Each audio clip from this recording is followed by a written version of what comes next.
Five Nights at Freddy's es probablemente una de las sagas de videojuegos más influyentes de toda la historia. Si nos ponemos a comparar juegos antes de FNAF y después de FNAF, veremos un cambio bastante notable en los títulos más recientes. Y es que sí, si nos ponemos a pensar, la mayoría de juegos actuales han llegado a tomar ciertos aspectos que caracterizaron a FNAF en su época dorada. Puede variar desde la jugabilidad, de su estética, o ya muy directamente hacer un fangame de este juego. Es bastante difícil ignorar todo lo que esta franquicia ha ofrecido al mundo de los videojuegos. Juegos como Poppy Playtime, Baldi's Basic, Bendy and the Ink Machine o Hello Neighbor tienen mucho que agradecer a FNAF, ya que fue de las primeras en arriesgarse a no ser solo un juego que se limitaba a mostrar gore a lo loco y ya ponerle la etiqueta de terror, sino que dejaba que su propio ambiente te mantuviera nervioso. Si hacías las cosas bien, no tendrías nada que temer, pero si no... El chef detrás de toda esta obra es alguien llamado Scott Cawthon. En este documental, se podría decir, exploraremos toda la trayectoria que hubo para que esto se convirtiera en esto. Bueno, no quiero aburrirles tanto con la introducción, ya que el video de por sí será muy largo, así que solo les diré, disfruten, tráiganse algo para comer y simplemente miren la historia de Five Nights at Freddy's.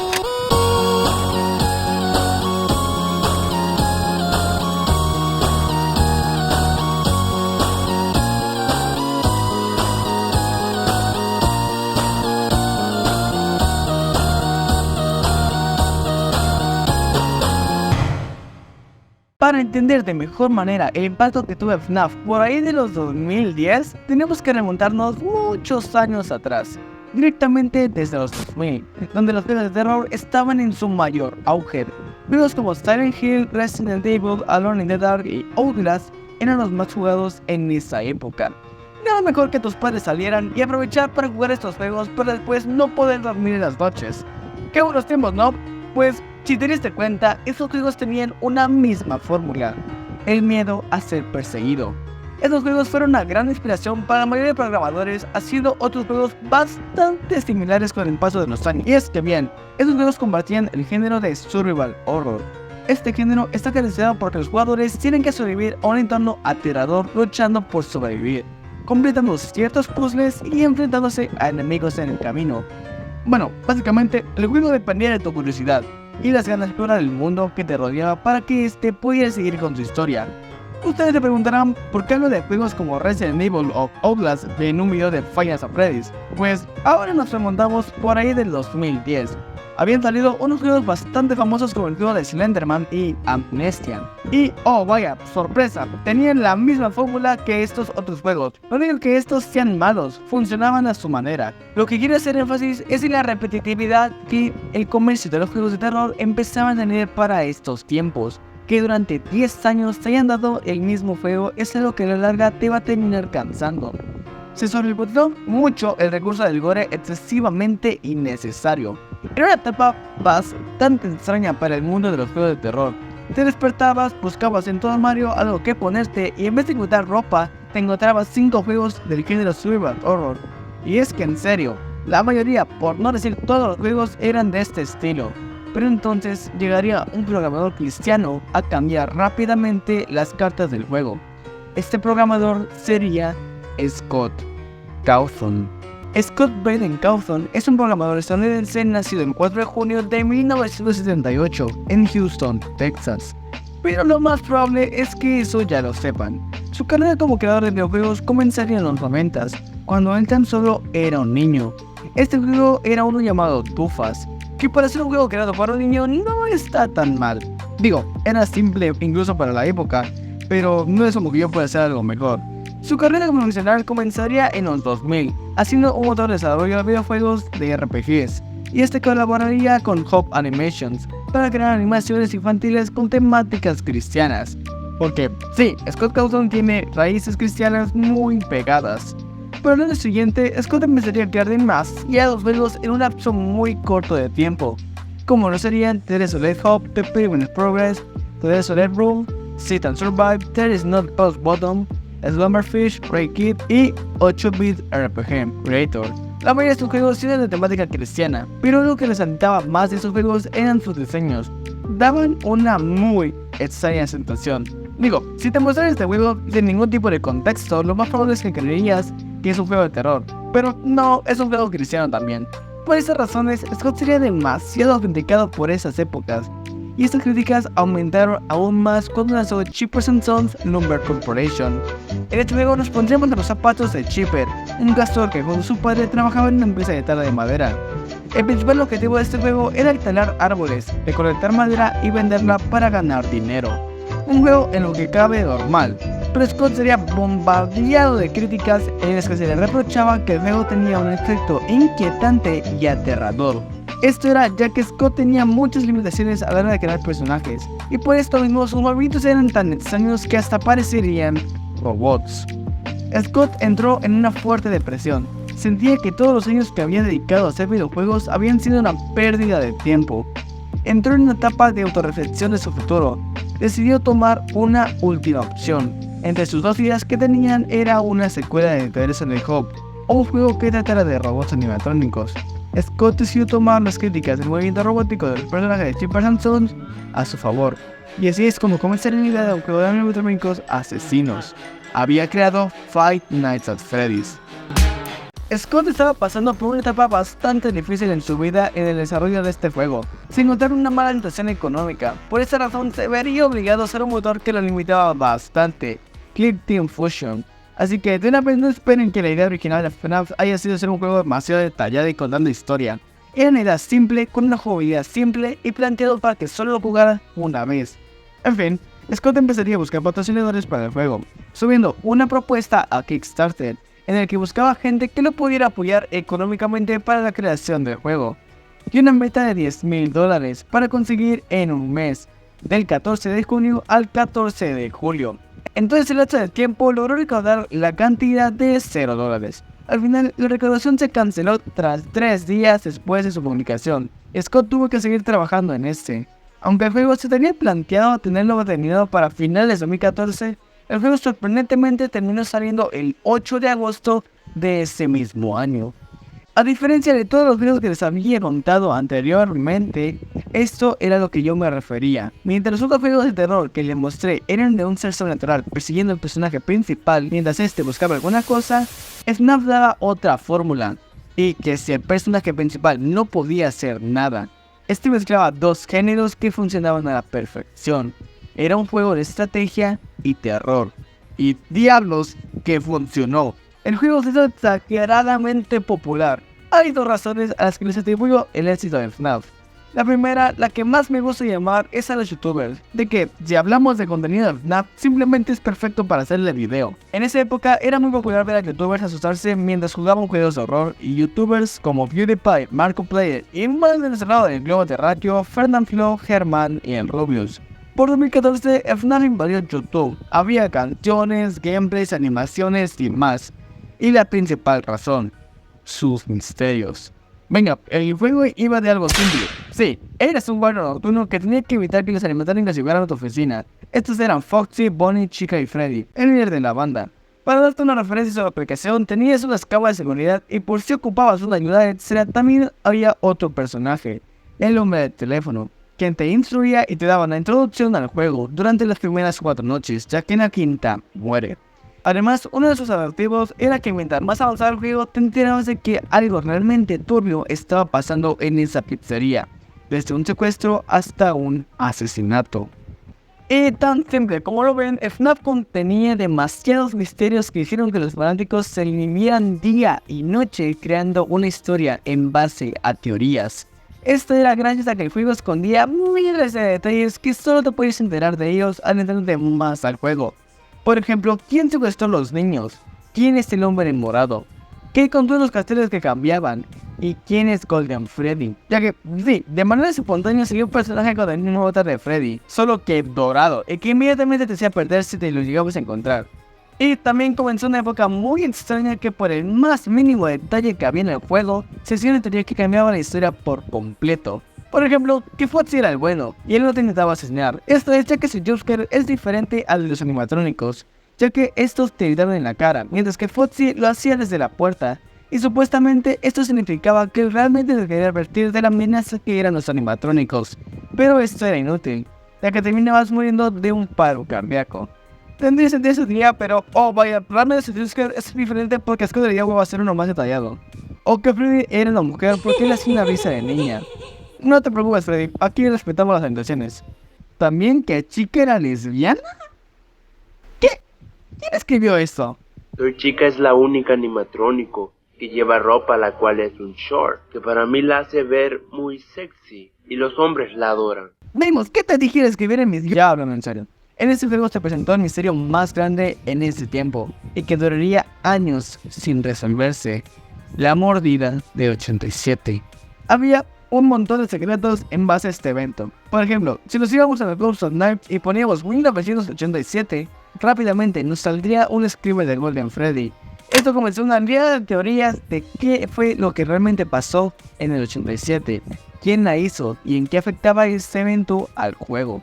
Y es que en realidad Five Nights at Freddy's no fue hecho con la intención de una secuela, se esperaba que fuera un juego único y ya, que ahí terminaría todo. Ni siquiera Scott esperaba a la gran fanbase que tomaría el juego en cuestión de días, y ya que todos buscaban más y más contenido del juego, Scott empezaría a trabajar en su secuela, FNAF 2. Y antes de continuar, tengo que ponerlos en un contexto histórico para que entiendan lo simplemente brillante que fue esta idea. Por los años 80 se empezó a popularizar una temática bastante curiosa en varios restaurantes familiares en los Estados Unidos. Esos restaurantes tenían juegos para que los niños se pudieran divertir, pero también había otros protagonistas, los animatrónicos que entretenían a las familias. Entre los restaurantes más conocidos eran Chuck E. Cheese y Showbiz Pizza Place. Estos restaurantes se hicieron exageradamente famosos por esas épocas, pero a su vez, como había muchos niños que les encantaban estos animatrónicos, había niños que les aterraban. Esta fobia se llama automatonofobia. Este es el miedo a cualquier cosa que simule ser un ser sensible, ya sea un humano o un animal. No importa si es por sus extraños movimientos o simplemente porque estos animatrónicos físicamente daban mucho miedo. El momento en el que salió Five Nights at Freddy's y su temática fueron perfectos. Era una temática no tan explorada, ya que no te perseguía un ser sobrenatural, te perseguía un animatrónico. Scott juntó todos esos detalles y creó lo que sería su Mona Lisa. 3 meses después, el 11 de noviembre, saldría Five Nights at Freddy's 2. Y un poco de lo mismo, el juego tuvo incluso más éxito que el primer juego. Ahora era un poco más desafiante. No la describiría desafiante, sino como caótico, ya que ya no eran solo 4 animatrónicos a los que te tenías que enfrentar, sino ahora eran 11. Los antiguos personajes fueron convertidos en los Withered Animatronics, y ahora se agregaban nuevos personajes, los animatrónicos Toys, siendo versiones más nuevas de los antiguos animatrónicos con algunos personajes agregados como Bungle o Balloon Boy. También se le agregó un nuevo misterio, Puppet, una marioneta en el restaurante, que en un rato hablaremos de esa. El juego era mucho más movido ahora, ya no tenías puertas y tu vida estaba al control de una máscara que utilizarías para confundir a los animatrónicos haciéndolos creer que eras uno de ellos. Pero no creas que podrías pasar todo la noche con la máscara, ya que había otros peligros de que ocuparte. Foxy es inmune a esta, y a este le tienes que apuntar directamente con tu linterna para cegarlo, y así se conseguiría que se vaya. Y como una respuesta directa a todos los que decían que Foxy era bueno en el primer juego, ahora este es el animatrónico con el jumpscare más violento en todo el juego. También estaba Balloon Boy, quien te robaba las pilas de la linterna y ya no podías usarlas. Este junto a Fighter Foxy era una combinación muy peligrosa. Y como ya les había contado, estaba Puppet. Este tenía una mecánica diferente a la de los demás. Le tenías que dar cuerda a una caja para que siguiera reproduciéndose su música, para que no saliera. Pero si esta música llegaba a acabarse, podrías darte por muerto. Si bien, este juego realmente no fue una revolución para el terror, ya que funcionaba más como una forma de introducir a la historia. Si bien el juego directamente no te la contaba, te podías dar una idea por varias pistas que te estaban dando por todo el mapa, ya sea los cheques, los minijuegos y las llamadas del chico del teléfono. Y por ese detalle de que el chico del teléfono sigue vivo, el FNAF 2 no se considera una secuela del 1, sino una precuela. Aquí se nos introducirían personajes importantísimos para la historia. Físicamente nos presentan al hombre de morado y todos sus asesinatos en la pizzería, y lo que dio mucho de qué hablar, un minijuego en el que salía Puppet rodeado de lo que parecerían ser cadáveres, y uno por uno le estaba dando máscaras de Chica, de Bonnie, de Foxy y de Freddy. y cuando terminaras de darle todas las máscaras, terminaría apareciendo un screamer de Golden Freddy. Como ya les había dicho, el juego no te contaba directamente una historia, nos daba varias opciones y ya era el trabajo de la comunidad unir todos los puntos para llegar a una conclusión final, cosa que con este juego no se logró, ya que realmente te dejaba con más preguntas que con respuestas. Por eso Scott decidiría crear un juego que le daría un punto final a la historia, que terminaría con todos los misterios y que te daría una de las mejores experiencias. Una batalla cara a cara contra el villano principal, el Hombre de Morado. Y que mientras más vayas jugando el ansiado tercer juego, más te explicarían cómo llegaste a esta situación. Así es como el 2 de marzo de 2015 saldría Final Fantasy 3, siendo uno de los juegos más esperados en toda la saga, pero a la vez siendo el que peor fue recibido. Desde su desarrollo a su publicación, FNAF 3 fue caótico. Primero, a abrir palabras de Scott, el juego era aburrido, ya que si bien de reojo las sinopsis de un juego que se siente como una batalla 1 a 1 contra el villano principal suena muy bien, esta no se acomodaba correctamente a la mecánica de Final Fantasy. Así que para que el juego pudiera funcionar tuvo que agregarle las mecánicas de ventilación y oxígeno. Estas les tendríamos que dar mantenimiento, si no, moríamos. También tuvo que agregar a los animatrónicos Phantoms, siendo versiones calcinadas de animatrónicos anteriores. Estos no nos matarían, sino que nos dañarían diferentes mecánicas del juego, como el oxígeno, la ventilación o muy directamente no nos dejarían ver. El juego fallaba a la línea de ser un mal juego. A la larga se podía sentir aburrido y muchos decían que simplemente no daba miedo. En lo que respecta a la historia, no se entendía a la perfección, pero de algo así iba. En un local de pizza, un hombre mataría a 5 niños dentro del restaurante y uno más fuera de este. Estos 6 niños poseerían a los animatrónicos del local y esos intentarían matar al guardia. ¿Por qué razón? No se sabía. Según porque podía ser que los confundieran con el Hombre de Morado, o por una llamada del hombre del teléfono que decía que podían detectar depredadores a una milla de distancia. Aquí entraría Jeremy, el guardia del segundo juego. Recibiría la moría del 87, que los principales sospechosos serían Freddy, Golden Freddy, Foxy y Mangle. Así que estos serían reemplazados por otro guardia, quien poco después sería despedido. Y con esto el local sería cerrado, y los toys serían quemados. Pasamos al primer juego, donde los animatrónicos atacan al hombre del teléfono, y al guardia lo terminan despidiendo. Aquí el Hombre de Morado terminaría muriendo, ya que en un acto desesperado por refugiarse de las armas de los niños que había matado, se escondería en un traje Springlock, uno de los antiguos trajes. Estos tenían resortes. Ese terminaría muriendo, ya que los engranajes lo terminarían aplastando hasta la muerte. Así pasamos al tercer juego, donde un guardia desconocido hacía sus desnoches y al final terminaba incendiando el lugar. Springtrap, como ahora se le conocía al Hombre de Morado, sobrevivió de alguna forma. Las armas de los niños eran liberadas menos la de Puppet, y se dejarían muchas dudas sin resolver. Si bien, como lo conté, suena una historia muy simple, había muchas cosas que no se explicaban del todo. Había muchos juegos y cosas que simplemente no se explicaban totalmente, como los animatrónicos Shadows. ¿Qué le pasó a Springtrap? Ya que un misterio del juego al final sería un periódico que exponía el incendio del local. Si subiese el brillo salía la cara de Springtrap, dejándonos con la opción de que este haya sobrevivido. Este juego tenía la característica de tener dos finales, uno siendo el final bueno, donde las armas de los niños logran finalmente cumplir su venganza contra el Hombre de Morado, y estos logran ir al cielo, y el final malo, donde esta venganza nunca se llevó, y al final nos exponen una pantalla con las máscaras aún iluminadas, donde nos entender que las almas están ahí para siempre, sin posibilidad de salir de ese local, sin la posibilidad de ser libres, con una melodía que al menos para mí es perfecta para esta situación.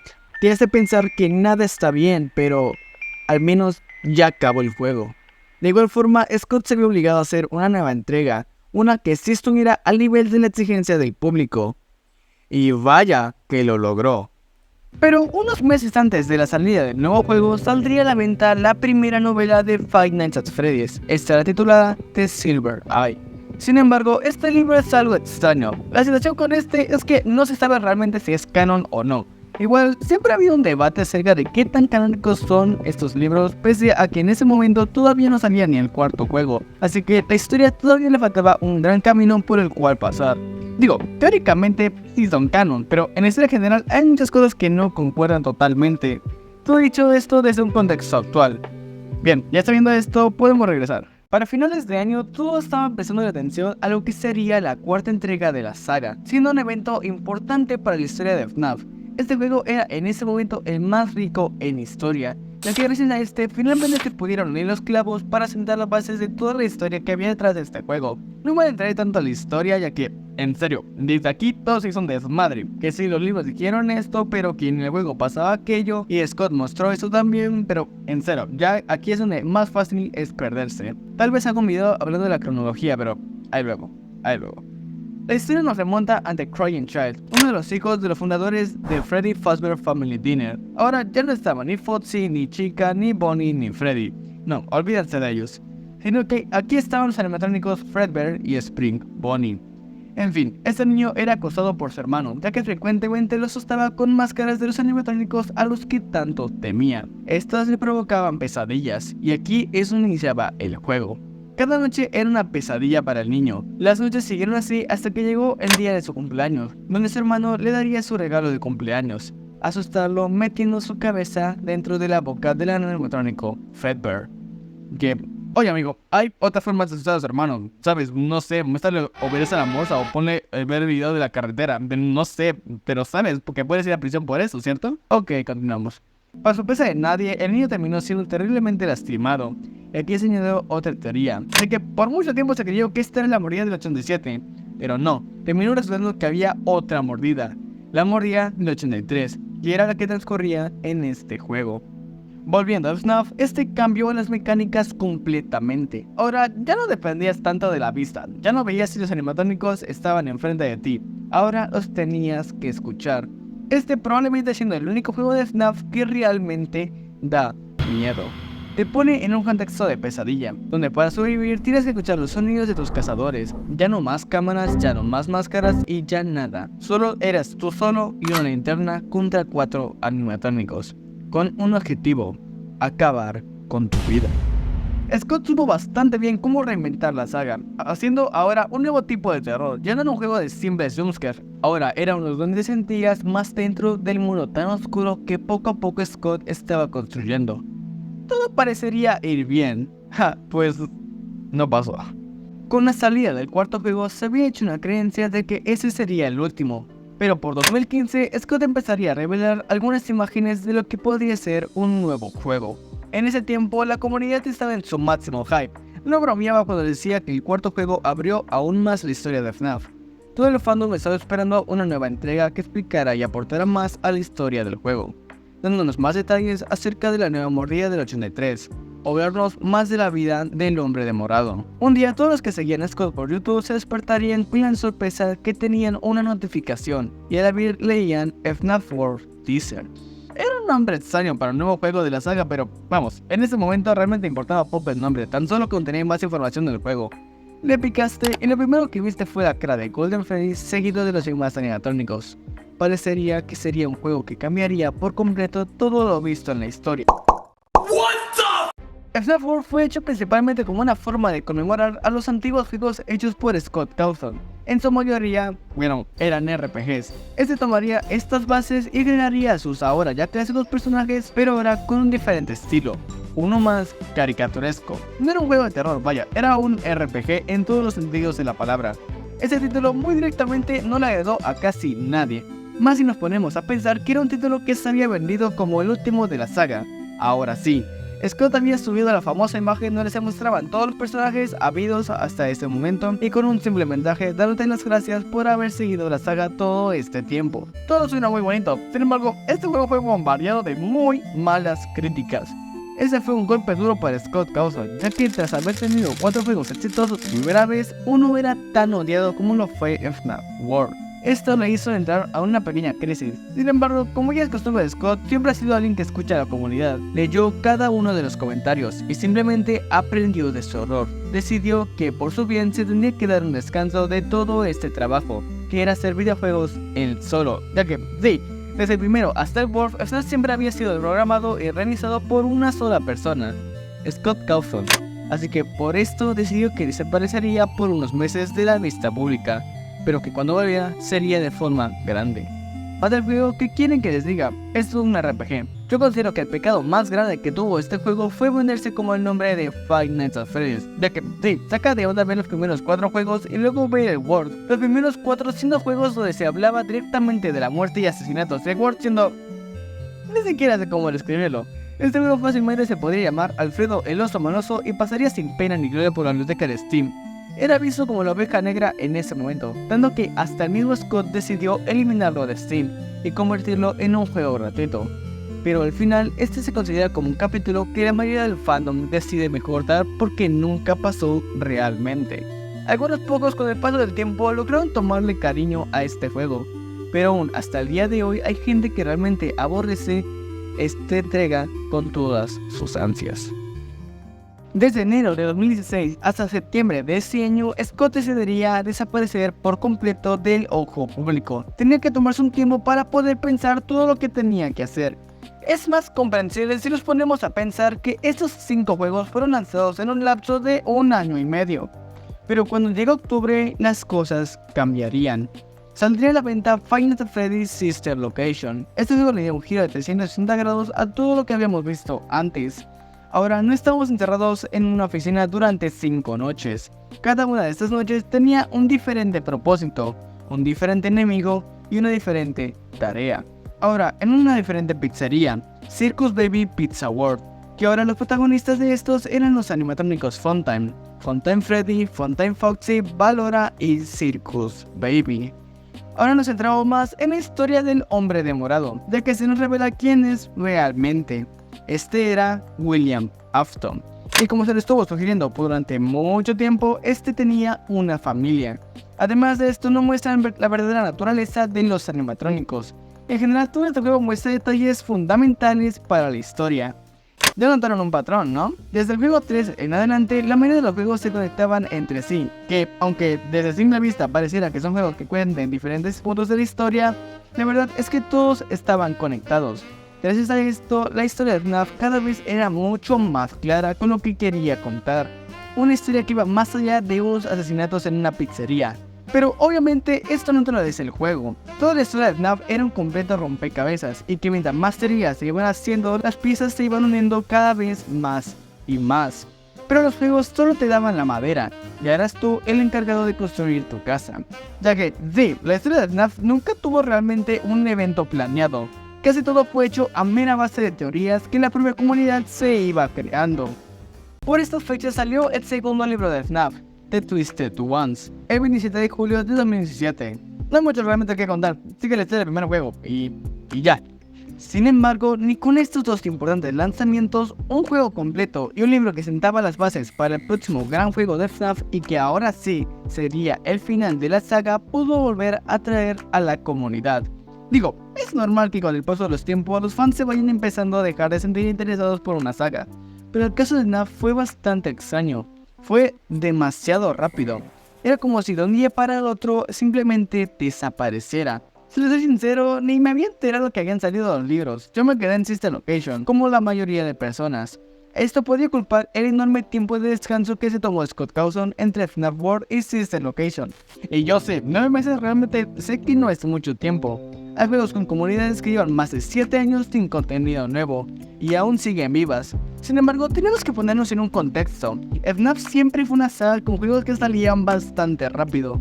En promedio, había un nuevo juego cada 2 o 4 meses. Y que de repente dejaran de producirse hizo que todos los fanáticos dejaran vacía de forma muy rápida la sala en la que se exponía FNAF. Sin embargo, no todos se fueron, solo se quedaron los que en verdad quedaron encantados con esta historia. Y así es como ahora, con la mayor cantidad de información que se les brindó, ahora lograron hacer una mejor historia, para darle así una cronología más exacta a FNAF.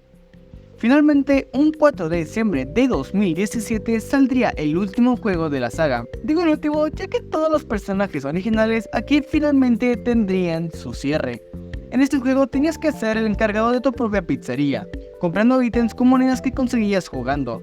Este se presentaba con una fachada bastante inocente y caricaturesca, pero toda esa felicidad se vería reprimida demasiado rápido.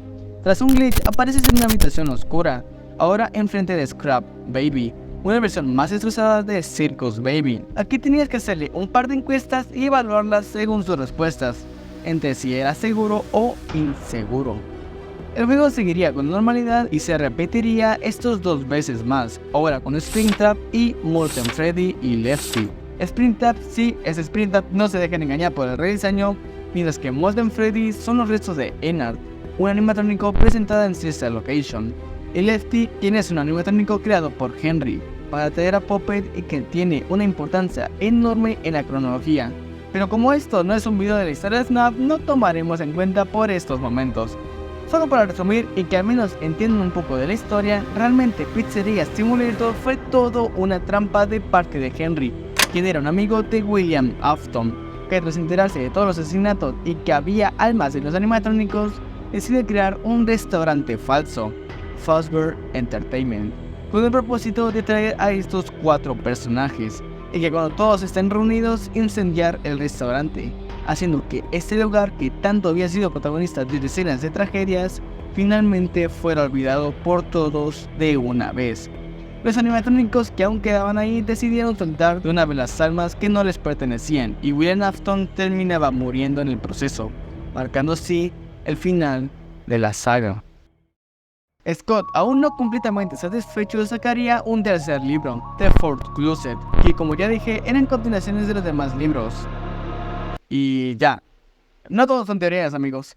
Un día después del lanzamiento de este libro saldría FNAF Ultimate Custom Night, ahora siendo un juego más en forma de simulador de jumpscares. Al menos nos resolvió una de las dudas más grandes en la saga: ¿cómo sonarían las voces de los animatrónicos? Mi yo de 6 años finalmente podrá descansar en paz.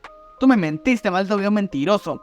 También se añadió uno de los retos más difíciles en toda la saga, el modo 50-20, ya que, no lo dije, pero este es el juego con más animatrónicos en toda la franquicia, con un total de 50, ya que, sí, se añadían tanto los del primer juego, los del segundo juego, los del tercer juego, los del cuarto, de todos los juegos, vaya, añadiendo unos más. Con todos los jugadores han logrado completar este reto. Si ustedes creen que jugar FNAF 2, 11, 20 ya era difícil, solo miren esto, ni siquiera entiendo la mayoría de las cosas que están pasando.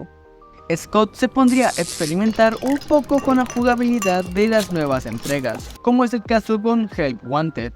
Fue un remake de todos los juegos anteriores, solo que ahora en realidad virtual, cosa que le daba un plus a la jugabilidad, ya que ahora sentías a los animatrónicos a centímetros de ti. ¿Algo más que agregar? La verdad es que no. Solo eso sí, nos contaba un poco más acerca de la estructura de los animatrónicos y además qué había pasado después de Pizzeria Simulator. Scott también subió otros juegos, pero la verdad no vale la pena adentrarnos mucho, ya que son juegos hechos un poco de broma, como lo serían Freddy in the Space 1 y 2. Son juegos complementarios de FNAF World. Básicamente aquí estás en un camino donde tienes que disparar a enemigos, un shooter básicamente. FNAF Special Delivery es un juego para celular donde simulas que los animatrónicos están en tu estancia. Y ya. Todo estaba yendo de forma muy normal en los terrenos de FNAF, después de que casi todo el fandom haya abandonado la saga después de algunos años sin juegos tan importantes. Por suerte, no hay nada que pueda salir mal en un lugar tan calmado como este, ¿no? ¡Hola! Oh, diablos. En el 2021, Scott fue funado. Todo comenzó gracias a que un chico que realmente no diremos su nombre para ya darle más atención, filtró algunas donaciones que Scott Cawthon había hecho al Partido Republicano. Y un pequeño contexto acerca de la política estadounidense. En Estados Unidos hay 2 tipos de grupos políticos, los republicanos y los demócratas. En términos simples, los republicanos están más guiados por la ideología izquierdista. Eso quiere decir que tienen costumbres más conservadoras, mientras que los demócratas son más de derecha y de una ideología más progresista. Esto está muy mal directamente desde que hablamos del término filtración, ya que si bien Scott Cawthon ya era muy conocido que tenía una ideología más conservadora proveniente de su fe cristiana, nunca había tomado un bando político en público, ya que realmente, ¿a quién le importa? La polémica empezó a hacerse más y más grande, y ya conocen a Twitter, la aplicación que se puede resumir en respetaré tu opinión siempre y cuando sea exactamente igual que la mía. A Scott Cawthon lo empezaron a tachar de nacimiento. Scott no tuvo de otra más que pronunciarse ante esta polémica, ya que él es un padre de familia, y conociendo a Twitter, si no decía algo pronto, lo más probable es que lo terminarían sacando más información personal, y ahora sí sería un verdadero peligro para su familia. Esta publicación se llama Mi Respuesta y probablemente mi última publicación. Aquí no se disculpaba, ya que realmente no tenía por qué disculparse, quiero recalcar, sino se daba la razón e intentaba defenderse y citó: siempre he sido un defensor de los creadores y he tratado de tratar a todos de manera justa y con dignidad y respeto. Nunca me ha importado la raza, religión, género u orientación de nadie. Simplemente trato a las personas como personas, a todos por igual, y debido a eso he terminado con un grupo muy diverso de personas con las que he trabajado a lo largo de los años. No fue intencional, simplemente sucedió de esa manera. Elijo a las personas que son las mejores para el trabajo, trato a todos por igual, y he terminado con personas de todos los ámbitos de la vida, en mi vida profesional y mi vida personal. También así es como debería ser, así es como quiero que sea, así es como seguiré siendo. Soy republicano, soy cristiano, estoy a favor de la vida, creo en Dios. También creo en la igualdad, en la ciencia y en el sentido común. A pesar de lo que algunos puedan decir, todas esas cosas pueden ir juntas. Esto no es una disculpa ni una promesa de cambiar. Es como siempre ha sido. Si me cancelan, entonces me cancelan. Ya no hago esto por el dinero, lo hago porque lo disfruto. Si la gente piensa que estoy haciendo más daño que bien ahora, tal vez sea lo mejor que me cancelen y me retire. Lo aceptaría, he tenido una carrera satisfactoria. Además, la mayoría de las cosas que la gente puede quitarte son cosas que nunca tuvieron mucho valor desde el principio. Siempre he amado y seguiré amando a esta comunidad y a esta base de fans, incluso si algún día ya no me incluye. He dicho y hecho, el 16 de junio de 2021, Scott subió una imagen despidiéndose. Antes de decir cualquier otra cosa, he hecho un vistazo a esta impresionante obra de arte de un fan. ¿No es increíble? Tengo cajas y cajas de arte como esta de fans que he guardado a lo largo de los años. He intentado responder tantas cartas como pude, y pido disculpas a quienes me perdí de alguna manera. Algún día, cuando tenga una sala de estar más grande, tal vez haga un gran collage de todo el arte de fans que he recopilado. Cosas como estas han hecho que todo valga la pena para mí en los últimos 7 años. He tenido una carrera bendecida, satisfactoria y rica. Me han mostrado una gran bondad y he intentado devolver esa bondad. He intentado crear algunos buenos juegos que comiencen el debate. Y he sido testigo de la creación de posiblemente la base de fans más creativa y talentosa del planeta. Pero aquí, en el 7º aniversario del trailer del primer juego, me doy cuenta que extraño muchas de las cosas en las que solía centrarme antes de que FNAF se convirtiera en un Netstone. Extraño hacer juegos para mis hijos, extraño hacer solo por diversión, extraño hacer juegos de rol, aunque no sea muy bueno en eso. Todo esto para decir que me estoy retirando. Se me ha mostrado un amor y apoyo increíble en las últimas semanas, gran parte de las cuales proviene de la comunidad LGBTQ. La movilidad que se me ha mostrado ha sido surrealista. ¿Es esto el fin de FNAF? No, esto solo significa que alguien más eventualmente estará a cargo, alguien de mi elección y en quien confío. Tendremos que esperar y ver cómo se desarrolla todo, pero será un anuncio en algún momento. Ahora tengo 6 hijos, aunque uno de ellos actualmente es el tamaño de un arándano. Los amo profundamente, son mi mundo entero y mi universo entero. Quiero centrarme mi atención en ellos, protegerlos y pasar mi tiempo haciendo cosas para ellos. Solo pido que mi base de fans respete mi decisión. Todavía estaré por aquí, solo que no en la capacidad en la que solía estar. Qué carrera tan bendecida he tenido, qué maravillosas personas he conocido, y qué tremenda bendición ha sido poder conocerlos a todos ustedes. Muchas gracias, nos vemos en la próxima etapa. Solo quiero terminar este momento con la frase: nunca supongan nada de nadie. Scott suponieron que él apoyaba absolutamente todo lo que el Partido Republicano creía, y no era así. Nunca intentó meter ideas políticas en ninguno de los juegos, ya que como vimos, él solo lo hacía por diversión. Es triste ver cómo el creador de la infancia de muchos se retiraba y no de la forma que todos querían. Ya saben, un juego tan grande y que al final salieron mensajes diciendo gracias por todo, me retiro, sino que se vio obligado, tenía que hacerlo, por el bien suyo y de su familia. Al final, el teléfono se quiso excusar con que todo era bait, pero todo el fandom se unió y esa persona se vio obligado a abandonar internet. Pero aquí inicia uno de los momentos más bonitos que me ha tocado presenciar en una comunidad.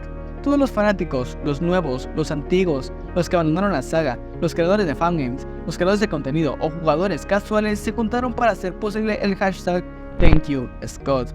Fue tan famoso este hashtag que entró en tendencias en Twitter. Miles de usuarios dejando dibujos, notas y todo solo para mostrar su agradecimiento a alguien que les dio horas de diversión, sustos y entretenimiento. Alguien que comenzó desde lo más bajo y terminó siendo amado por todo el internet. 10.000 videos se han subido a YouTube con este hashtag y ni digamos cuántos en Twitter. Al menos lo último que vio Scott no fue gente tirándole odio por algo que simplemente era su opinión y que realmente no les tendría ni por qué molestar ni por qué importarles, sino que vio lo que realmente tendría que hacer FNAF, una comunidad unida y que siempre le mostrará el apoyo que tanto merece el desarrollador de uno de los juegos indie más importantes. Hablo del creador de Five Nights at Freddy's, Scott Braden Cawthon. Mucho tiempo ha pasado desde el primer juego hasta este punto. 7 largos años de muchos juegos, caídas, enojos, de todo. Ha sido todo un viaje leer acerca de esta historia de FNAF. El 8 de agosto de 2019, justo en el aniversario de FNAF, salió un tráiler de la que parecería ser una nueva imagen para FNAF. Ya no nos limitaremos a un restaurante, no, eso ya quedó en el pasado. Ahora nos iremos a un centro comercial, todo un centro comercial para nosotros solos. Tenía un planteamiento interesante sobre el build de los nuevos animatrónicos en el nuevo centro comercial Mega Pizza Place, pero ahora con una característica importante. Ahora nos ayudaría el mismísimo Freddy. O sea, no este Freddy. Este para estos momentos ya ni existe, sino un Freddy mejorado, Glamrock Freddy. Este es el primer juego en toda la saga en proporcionarnos una especie de mundo abierto. Digo, Sister Location ya nos había ofrecido algo así, pero estaba bastante limitado. Ahora sí teníamos la oportunidad de irnos a donde queramos, cuando queramos y hacer lo que queramos. Un tipo de FNAF 4 pero mucho más mejorado. Ahora, este no fue creado completamente por Scott, esto humanamente sería imposible hacerlo por solo una persona en 3 años, sino que ahora por primera vez fue acompañado por una empresa, Steelwood Studios. Gracias a ellos, el juego pudo sentirse mucho más fresco, mucho más amplio y por supuesto, mucho más aterrador. El juego visualmente era hermoso. Actualmente sí parecería un lugar que día tras día estaba transcurrido, ya que no sé si soy el único que cree esto, pero los restaurantes de los primeros juegos parecerían más restaurantes abandonados. Sí dejarías que era un lugar donde todos los días era visitado por cientos de familias. Security Breach cumplió bastante bien con su cometido al renovar a la saga. No le dio miedo experimentar las nuevas mecánicas y estética que tenía para ofrecer. Aunque sí, cuando salió un 16 de diciembre de 2021 fue demasiado odiado, ya que el juego presentaba muchísimas fallas y estaba todo bugueado. Estaba tan mal el juego que los speedrunners aprovecharon y hasta el día de hoy el récord por el speedrun más corto de este juego es de 3 minutos, cuando el juego completo dura 11 horas en promedio. Pero Steelwood mediante actualizaciones pudo arreglar todos estos problemas de actualización y ahora sí tenemos disponible una de las mejores experiencias en cuanto a gameplay nos podía ofrecer toda la saga de FNAF en general. El jugador asume el papel de Gregory, un niño que se coló fuera del horario dentro del edificio y debe escapar sin ser atrapado.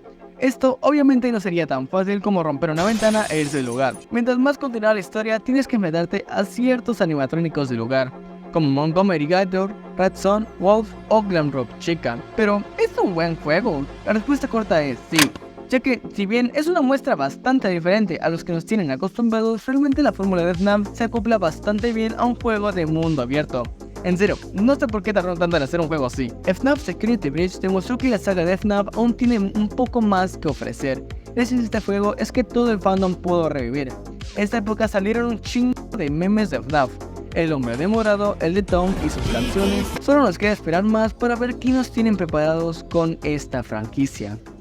Mientras tanto, el tema de las películas basadas en videojuegos es un tópico bastante sensible en el mundo cinematográfico, ya que las cosas pueden salir o muy bien o muy mal, todo dependiendo de qué dirección se le dé al filme. Esto es algo que sabía perfectamente Scott, así que cuando Universal Studios le dio la invitación para trabajar en una película de Five Nights at Freddy's en 2015, aceptó con una sola condición, que él estuviera supervisando cada segundo de la película. Ya que si bien FNAF desde siempre ha sido un juego simple, esta simplicidad que tiene el juego recae en la dificultad de hacer una película. Ya que, sí, técnicamente sí puede ser una película que solo trata de hacer 5 noches en una pizzería, pero esto terminaría siendo aburrido, por lo tanto terminaría siendo un fracaso económico, y este sería más difícil que llegue a hablar de volver a hacer otra película. Es por esta misma razón que el guion se reescribió más de 3 veces, ya que más fuera de que Scott quería mostrar algo de calidad a la comunidad que tanto lo apoyó, realmente quería que saliera bien para poder extender esta historia al mundo del cine. Es por esto que el estreno de esta película se atrasó varias veces, e incluso llegó a haber un momento en el que ni el propio Scott sabía cuál sería el futuro, si se cancelaría o se seguiría con la producción. Al principio se tenía pensado que el director fuera Chris Columbus, que si no lo conocen es el que dirigió las primeras 3 películas de Harry Potter y Mi Pobre Angelito, pero poco después abandonó el proyecto y al final se puso oficialmente a Emma Tammy como nueva directora, conocida por dirigir varias películas de terror. Fue producida por la casa Blumhouse Studios, que ya tenía experiencia produciendo cine de terror. Hicieron todas estas películas. La filmación empezó por el 1 de febrero de 2023 y terminó el 13 de abril de ese mismo año. Al final terminó saliendo el 26 de octubre de 2023. La peli iba de algo así. Un güey llamado Mike buscaba trabajo porque fue despedido de otro por estar medio loquito y le ofrecen un trabajo de guardia nocturno en una pizzería llamada Freddy Fazbear Pizza. Este al principio no quiere porque tiene que cuidar a su hermana, pero al final acepta porque ocupa el dinero. Y solo les contaré hasta ahí porque si no les estaría spoileando la trama. Está yendo bastante bien en taquilla, ya recaudó 200 millones de dólares, un completo éxito si la comparamos con su presupuesto de 20 millones de dólares. Gracias a esto se confirmó que esta no sería una única película, sino que sería una trilogía, que en los próximos años van a ir saliendo. Como hemos visto, FNAF ha pasado por mucho, pero ya que Scott ya no participará en futuras entregas, ¿qué pasará con la saga? ¿Se arruinará? Pues miren, podemos tomar 2 juegos ya hechos como referencia, Help Wanted y Security Breach. Ambos son juegos muy buenos, pero que no se sienten como Five Nights at Freddy's. Toman más el concepto del juego de survival horror, que tanto había intentado evitar por años esta entrega, pero terminó cayendo ante la tentación. Pues miren, realmente no es malo que los nuevos juegos ya no compartan la misma fórmula que los primeros FNAF. Jugar 6 juegos que si les quitas todas las misiones extra tienen el mismo juego, solo que con diferentes animatrónicos, sí termina siendo bastante aburrido. Si la saga seguía por ese rumbo iba a estar condenada a terminar en el olvido, pero Steel Wool ha hecho un buen trabajo. Tanto Help Wanted como Security Breach son juegos disfrutables, y mientras hablemos de la historia, sigue manteniéndonos interesados dándole finales extraños y que no te dan las respuestas directamente al más puro clásico estilo de FNAF. Han hecho un buen trabajo, quiero decir, no creo que FNAF vaya a morir ahora con el nuevo cambio de administración, ni mucho menos. Hasta aquí llegó Scott en la saga, pero tomó una buena decisión al darle otra oportunidad a otra persona para que siga con todo lo que alguna vez creó. Si les soy sincero, FNAF le espera un futuro más que brillante. ¿Un renacimiento? Tal vez. Pero solo les puedo decir que si las cosas siguen como están, FNAF podría seguir siendo influyente para la próxima generación de jugadores.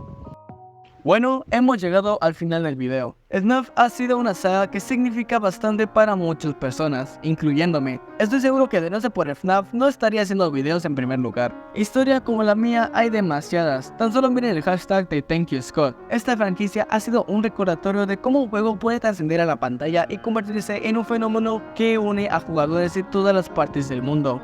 Los fanáticos han explorado cada pista y cada detalle del rompecabezas de la historia, tejiendo teorías y especulaciones que han mantenido viva la llama de la emoción y el misterio. La verdad, ¿qué les puedo decir que no haya dicho más de este juego? Esta saga ha roto innumerables récords tan solo el año que salió. Ha sido un icono de la cultura pop por años. Ha sido la inspiración de miles de creadores que han hecho fangames de FNAF. De aquí salieron juegos como Five Nights at Candy's, One Night at Frombly's y, por qué no, hasta los PHS de FNAF. Y después de todos estos años, creo que no tengo nada más que agregar que decir gracias, Scott.